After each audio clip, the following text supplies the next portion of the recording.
a campaign, a petty campaign, it would appear, against Sinn Fein in the media and in some political circles. Do you want to fire away with that story?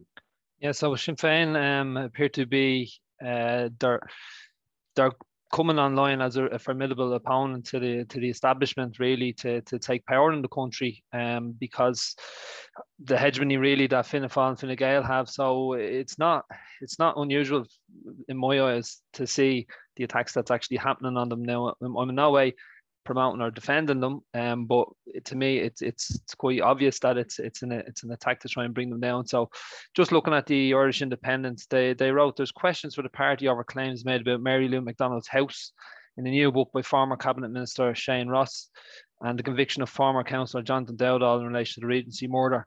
Also questions around defamation cases, party discipline, and they're even putting songs that are totally unrelated to the party towards them. So it's quite cynical. We've seen all this before, really. If you look back the previous elections, I can remember a time Gerry Adams was standing as an alternative. They brought out Brian Stack case, Jean McConville. Like it's right on cue for the establishment really to try and take them down because they're hugely popular. So that's one thing that's quite prominent in the news this week.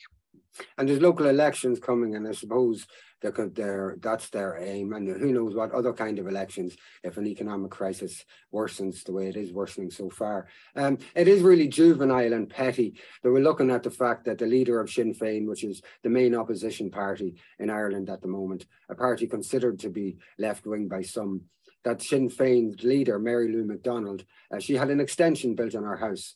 And they started to describe this extension as luxurious and all this language. And how did she afford to have an extension built on her house? Now, this is an elected member of the Irish Parliament and a leader of Sinn Féin, and a woman who had her own career before that, and whose husband has a career. And the figures involved, I don't think, were that excessive to the degree of clamour and uproar that they're trying to create. And again, it's this trying to press our buttons. But what is petty and juvenile, it's something that you see from unpleasant 13 or 14-year-olds, you know.